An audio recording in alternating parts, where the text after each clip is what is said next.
I stared at the text message on my phone, reading it 3 times to make sure I understood correctly. My brother Marcus had just informed me, not asked, informed, that he'd sold my building.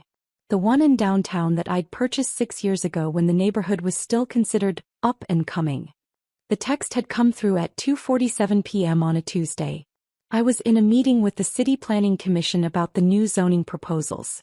My phone was on silent, but I'd glanced down when it lit up during a break in the presentation. Sold your worthless building for $200,000. Family needs the money more than you. No question mark. No request for permission. Just a statement of fact, as if he had every right to liquidate my property. I set the phone face down on the conference table and returned my attention to the zoning maps. The building Marcus was referring to, the worthless one, was currently valued at $8.5 million according to the last assessment. It housed 3 successful businesses on the ground floor, premium office space on floors 2 through 4, and luxury apartments on the top 2 floors. The property generated $142,000 in rental income monthly. But Marcus wouldn't know that. None of them would. To my family, I was still Emma, the 29-year-old who wasted her 20s working as a property manager for someone else's buildings. The one who never went to law school like Marcus. The one who didn't marry rich like my sister Victoria. The one who lived in a small 2-bedroom apartment instead of a house in the suburbs. They had no idea that I owned 17 properties across the city. That my property manager job had been managing my own portfolio for the past 4 years. That my small apartment was a penthouse in a building I owned mortgage-free. I'd learned early that my family measured success in visibility. Marcus's law degree from a prestigious university. Victoria's marriage to a tech executive. Their large homes, expensive cars, country club memberships. Those were the markers of achievement in their world. My success was quieter. Buildings that generated passive income. Strategic investments in emerging neighborhoods. A portfolio that grew steadily without fanfare. There was no graduation ceremony for becoming a millionaire. No wedding announcement for financial independence. The meeting concluded at 4:15 p.m. I checked my phone again. 3 more texts from Marcus. Already deposited the check. Don't be mad. You know the family business needs capital. You should thank me for getting $200K for that dump. The family business. Marcus's law firm that he'd opened 18 months ago with Dad's money. The one that was hemorrhaging cash because Marcus spent more on mahogany furniture and premium office space than on actually building a client base. I didn't respond to any of the texts. Instead, I called my attorney. Emma. Tom answered on the second ring. What's wrong? My brother just sold one of my properties without my consent. The Morrison building downtown. Silence on the other end. Then, the $8 million property? Your brother sold it. Claims he got $200,000 for it. That's... Tom paused and I could hear papers rustling. That's fraud. Grand theft. Possibly multiple felonies depending on how he executed the sale. I know. Emma, this is serious. We need to. I know, Tom. I'm not calling to ask what to do. I'm calling to tell you to start the process. Contact the buyer, file the necessary paperwork and report the fraudulent sale. I want this handled by the book. Understood.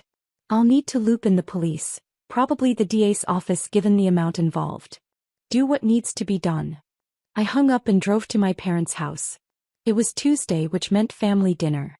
The mandatory weekly gathering where everyone showed up to eat Mom's pot roast and pretend we were a functional family. I arrived at 6:30 p.m. right on time. Marcus's BMW was already in the driveway, parked at an angle that took up enough space for 2 cars. Victoria's husband's Tesla was there too, gleaming white and impossibly clean. Inside, the smell of roasting meat filled the house. Mom was in the kitchen, wearing her apron that said Queen of the Kitchen in flowery script. Dad sat in his recliner watching the financial news, even though his understanding of finance was limited to complaining about taxes. Emma. Mom called out when she saw me. You're here. Marcus just told us the most wonderful news. I set my purse down on the entry table. Did he? About selling that old building of yours. $200,000. Can you imagine? For that old thing. She bustled over, wiping her hands on her apron. Marcus said you'd been trying to sell it for years. Isn't it wonderful that he finally found a buyer? I hadn't been trying to sell it. I'd never mentioned selling it. The building wasn't even listed. Where is Marcus? I asked. In the dining room with your father and Victoria. They're celebrating. I walked into the dining room. Marcus sat at the head of the table, the seat usually reserved for Dad, with a glass of what looked like expensive scotch. Dad's scotch from the bottle he only opened for special occasions. Victoria and her husband Trevor sat across from each other, also holding glasses. Emma. Marcus stood up, grinning widely. He looked like he'd already had more than one drink. There she is. I was just telling everyone about the sale. Were you? You don't have to thank me. He waved his glass expansively. That's what family does, right? Look out for each other. When I heard Johnson Properties was looking for something in that area, I immediately thought of your building. Figured I'd help you out. Victoria leaned forward. It's really generous of Marcus, Emma. That building has been sitting there doing nothing for years. Has it? I pulled out a chair and sat down. Well, yeah. Victoria exchanged a glance with Marcus. I mean, you've been managing it, but it's not like you own it or anything. You were just taking care of it for whoever owns it, right? Right, I said softly. Trevor, Victoria's husband, spoke up. He worked in tech and always seemed uncomfortable at these family dinners. Actually, I thought Emma mentioned she. The important thing, Marcus interrupted, is that I got you a great deal. Johnson Properties wanted to lowball at $150,000, but I negotiated up to $200,000. You're welcome. That's my Marcus, Dad said, walking in with his own glass of scotch. Always looking out for his little sister. That's the lawyer in him. Natural negotiator. $200,000, Mom repeated, following Dad into the room. Emma, sweetie, what are you going to do with all that money? You could finally buy a real house. Something with a yard. Marcus leaned back in his chair. Actually, I already deposited the check. The room went quiet. You what? Victoria asked. I deposited it. Into the firm's account. Marcus shrugged. Emma knows we needed capital. The firm is in a crucial growth phase. Once we're profitable, I'll pay her back. With interest. Dad nodded approvingly. Smart thinking. Keep it in the family. Marcus, Mom said slowly, you should have asked Emma first. Why? The money's going to help the family business. Emma's part of the family. It all works out. He turned to me. You understand, right? It's an investment. In 6 months, maybe a year, the firm will be booming. You'll get your money back doubled. I looked at my brother. Really looked at him. At 34, Marcus had the kind of confidence that came from never truly failing at anything. Dad had paid for his college. Paid for law school. Given him $400,000 to start his firm. Every stumble in Marcus's life had been cushioned by family money. Marcus, I said calmly, how exactly did you sell my building? I told you. Johnson Properties. No. How did you execute the sale? The paperwork. The deed transfer. He waved his hand dismissively. Details. I'm a lawyer, Emma. I know how to handle real estate transactions. So you forged my signature. The room went very still. I didn't forge anything, Marcus said, but his voice had lost some of its confidence. I had power of attorney. No, you don't. Dad gave me power of attorney for family properties years ago.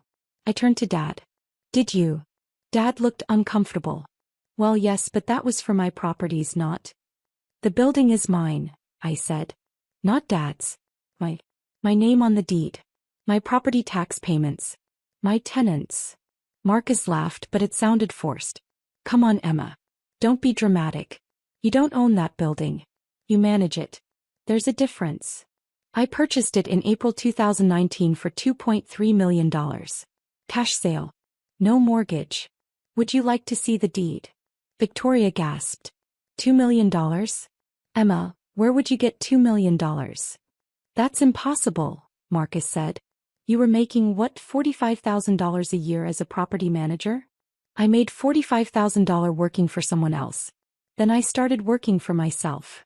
Mom sat down heavily. Emma, sweetie, are you feeling okay? Maybe we should. I own 17 properties in this city, I continued. The Morrison building downtown that Marcus just fraudulently sold is worth $8.5 million according to the last assessment. It generates $142,000 in monthly rental income. I haven't had a traditional job in 4 years because I don't need one. The silence that followed was absolute. Then Marcus laughed again. That's ridiculous.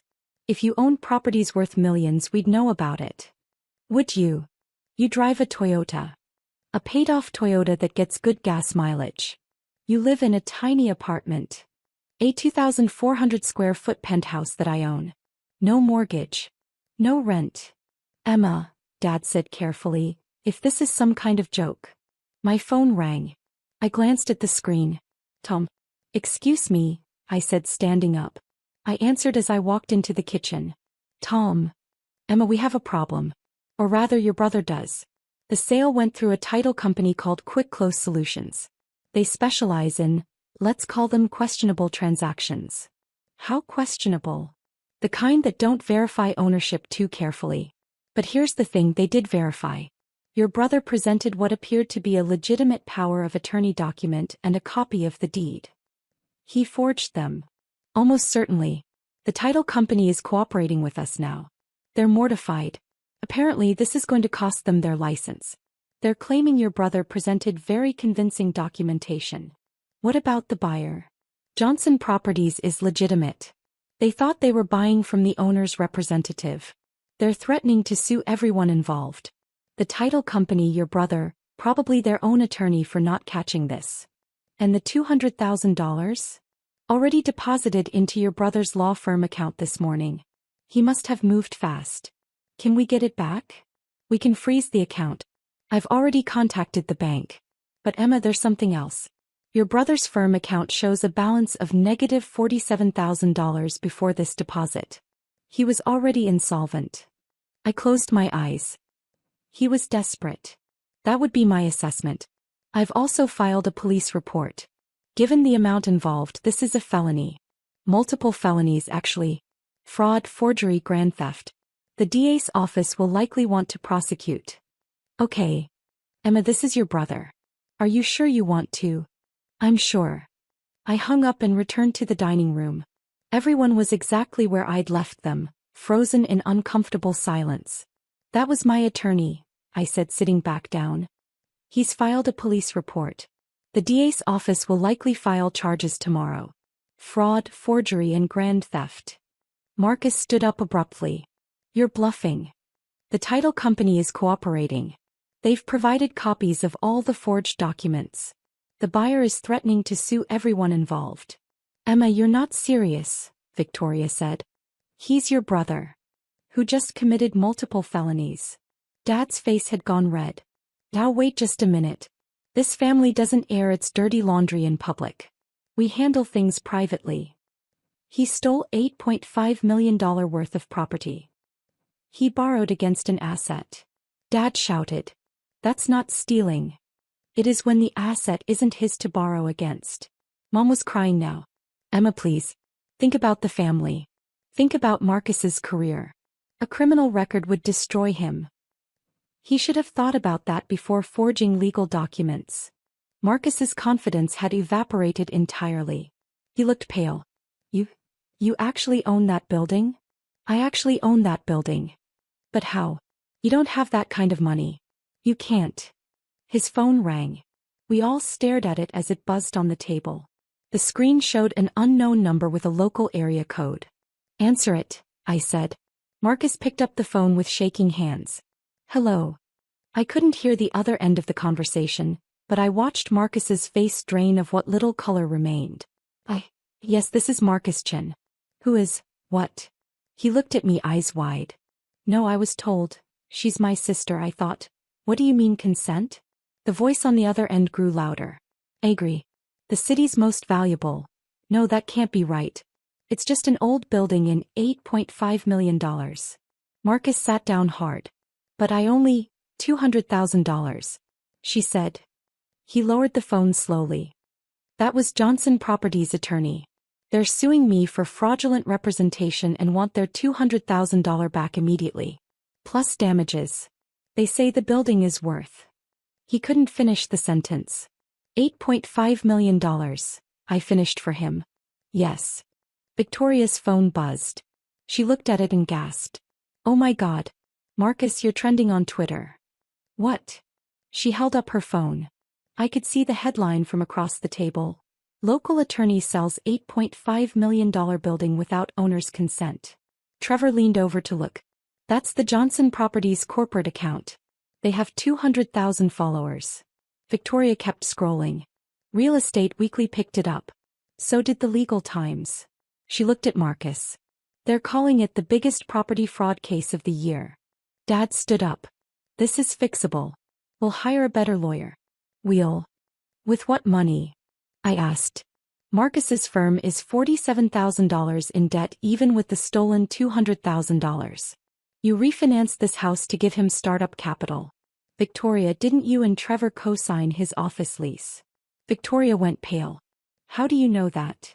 I make it my business to know things about my investments. We're not your investments. Marcus shouted. We're your family.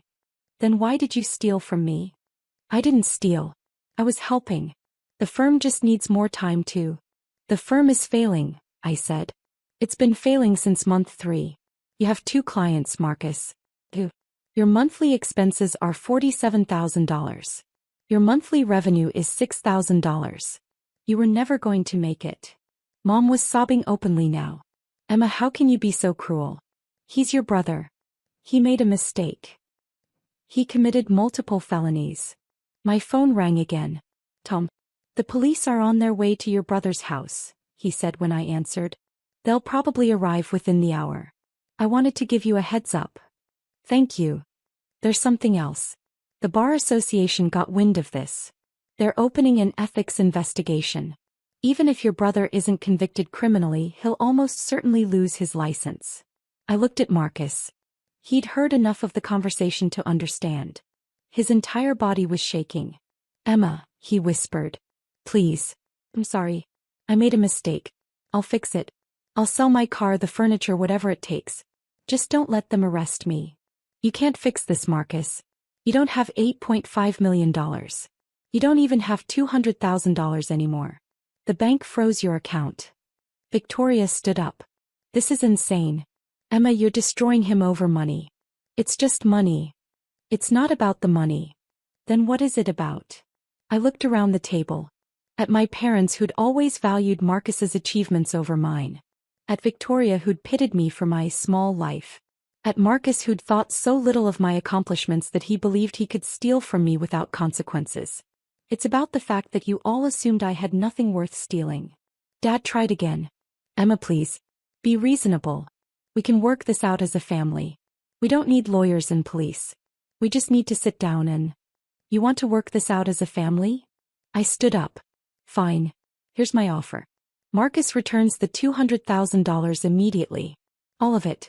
Then he pays fair market value for the building, $8.5 million, or the sale is voided and he faces criminal charges for fraud and theft. That's impossible. Marcus shouted. I don't have $8.5 million. Then you shouldn't have sold my building. Emma, Mom pleaded, you can't send your brother to prison. I'm not sending him anywhere. His choices did that. The doorbell rang. We all froze. Dad went to answer it. I heard low voices, then Dad saying, there must be some mistake. 2 police officers appeared in the dining room doorway. Marcus Chin, the taller one asked. Marcus stood slowly. Yes. Sir, we have a warrant for your arrest for fraud, forgery, and grand theft. You have the right to remain silent. Mom screamed. Victoria started crying. Dad tried to argue with the officers, explaining that this was all a misunderstanding, a family matter, something that could be resolved without involving the police. Marcus just stood there as they handcuffed him. He looked at me as they led him toward the door. I'm your brother, he said quietly. I know, I replied. That's what makes this so disappointing. After they left, the house descended into chaos. Mom collapsed into a chair, wailing about her son. Dad started making phone calls, trying to find a criminal attorney who could get Marcus out on bail. Victoria alternated between crying and yelling at me about family loyalty. Trevor pulled me aside in the kitchen. Emma, I know this is complicated, but I need to ask. Victoria and I co-signed Marcus's office lease. If his firm goes under, You'll be responsible for the rent. Yes.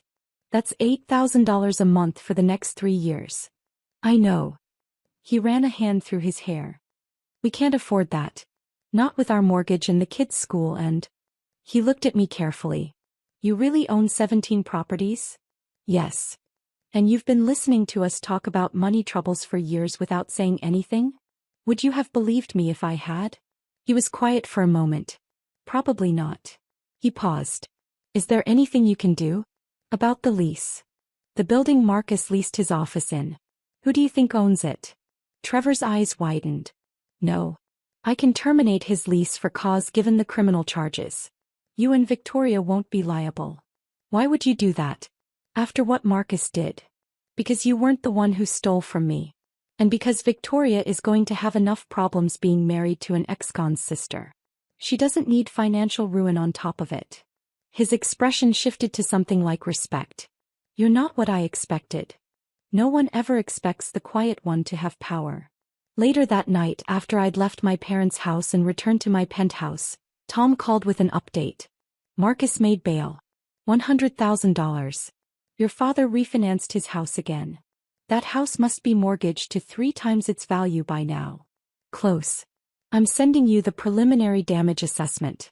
Johnson Properties is demanding the full $8.5 million value plus damages. The title company is facing bankruptcy. Their insurance won't cover fraud, so they're personally liable. And the Bar Association moved fast. Marcus's license is suspended pending investigation. His firm. Effectively dead. His 2 clients have already retained other counsel. The office is closed. And here's something interesting. 16 of his creditors have filed claims. His firm owes $340,000 to various vendors, contractors, and suppliers. Let me guess. Dad paid the glamorous expenses. Marcus never paid the boring ones. Exactly. He owes his IT company $23,000, his janitorial service $8,000, his printing company $34,000. All the invisible work that keeps an office running. That sounds like Marcus. One more thing. The story hit the national news. Wall Street Journal picked it up. Silicon Valley-style fraud comes to Midwest real estate market. You're mentioned as the victim, though they didn't use your name. Great. Emma, your brother is ruined. His career is over. His reputation is destroyed. He'll likely face prison time. Are you okay with that? I looked out my penthouse windows at the city lights. At the skyline that included 4 buildings I owned. At the life I'd built quietly, methodically, without anyone's help or approval. I'm not happy about it, I said. But yes, I'm okay with it. He didn't just steal money, Tom. He stole because he genuinely believed I was worth stealing from. That I had nothing of value. That I was too insignificant to matter. And now everyone knows better. The next morning, my phone started ringing at 6:47 a.m. I let it go to voicemail while I made coffee. By the time I'd finished my first cup, I had 8 voicemails and 14 text messages. All from family members I hadn't heard from in years. Cousins, aunts, uncles. All suddenly very interested in how I was doing. All asking about the terrible situation with Marcus. All carefully dancing around the question they really wanted to ask. Was I really worth $8.5 million? The only message I responded to was from Victoria. Emma, I'm sorry. For everything. For assuming. For judging. For not defending you when I should have. I know it doesn't fix anything, but I wanted you to know. I texted back. Thank you. That means something. 3 weeks later, Marcus pleaded guilty to fraud and forgery. The DA offered a deal. 5 years probation, full restitution to Johnson Properties, and permanent disbarment. The alternative was trial and likely prison time. He took the deal. The restitution hearing was set for 2 months later. Marcus couldn't pay. Dad couldn't pay. The house was already overmortgaged. Victoria and Trevor had nothing. Johnson Properties was demanding immediate payment or they'd push for jail time despite the plea deal. The night before the hearing, Dad called me. Emma, I'm begging you. As your father. Please help him. Help him how? Pay the restitution. You have the money. You could make this all go away. No. He's your brother. Your family. How can you be so heartless? He stole from me, Dad. He forged documents. He committed fraud. And he did it all because he thought I was nobody. Because you all thought I was nobody. We never. You did. Every family dinner, every holiday, every gathering. Marcus the successful lawyer. Victoria the perfect wife. And Emma. Poor Emma working her little job, living in her little apartment, going nowhere. Dad was silent. I worked for this, Dad. Every building, every investment, every dollar. I did it alone because none of you believed I could. And the first moment Marcus thought he could profit from my work, he stole it. Without hesitation. Without permission. Because in his mind I was too insignificant to matter. If you pay the restitution, he won't go to jail. If I pay the restitution, he learns nothing. I hung up. At the hearing, the judge ordered Marcus to pay $8.5 million in restitution to Johnson Properties at a rate of $2,500 per month. At that rate, it would take him 284 years to pay it off. He'd also lost his law license permanently, his office, his car, and his reputation. He was 34 years old and starting over with a felony record and no prospects. 6 months after his conviction, Marcus got a job at a property management company. Entry level. $42,000 a year. Managing buildings for someone else. Mom called me when she found out. "Are you happy now?" she asked. "Is this what you wanted? Your brother working the kind of job he's overqualified for, barely making enough to survive." "I worked that exact job for years," I reminded her. "You all thought it was beneath notice then. That was different." "How?" She didn't answer. A year after the conviction, Victoria invited me to lunch. We met at a cafe downtown, 2 blocks from a building I owned. "Marcus is doing okay," she said. "He's working hard. He's humble now. He's actually pretty good at property management." "Good. He asks about you sometimes. Wonders if you'll ever forgive him." "I don't know." Victoria stirred her coffee. "You know what's funny? I always thought you were the one who needed help. Needed guidance. Needed us to show you how to be successful." She looked up. "Turns out you were the only one who figured it out." "I had good motivation. I wanted to prove I was worth something." "You proved it." "Did I? Or did Marcus just prove you all wrong?" She smiled sadly. "Both maybe." We talked for another hour. About her kids, her marriage, her life. She never once asked about my properties or my money. Just about me. It was the best conversation we'd ever had. 2 years after the conviction, I was having breakfast in my penthouse when my phone rang. Unknown number. "Hello. Emma? It's Marcus." I almost hung up. Almost. "What do you want?" I wanted to tell you something. I'm leading a training session next week. 4 new property managers. How to spot investment opportunities. How to build a portfolio. And I realized I learned all of it from you. From me. Yeah. When we were kids. You used to talk about buildings and neighborhoods and property values. I thought you were boring. Turns out you were brilliant and I was too arrogant to see it. I didn't say anything. "I'm not asking for forgiveness," Marcus continued. "I don't deserve it. I just wanted you to know that I see it now. What you built. Who you are. And I'm sorry I didn't see it sooner. I'm sorry I had to lose everything to learn what you tried to teach me for free." "Marcus. That's all. That's all I wanted to say. Take care of yourself, Emma." He hung up. I sat there for a long time looking out at the city. At the buildings I owned. At the life I'd built from nothing but hard work and smart choices. My family had thought I was poor because I didn't show off my wealth. They thought I was insignificant because I didn't demand attention. They thought they could steal from me because I seemed too weak to fight back. They'd been wrong about all of it. And now finally they knew.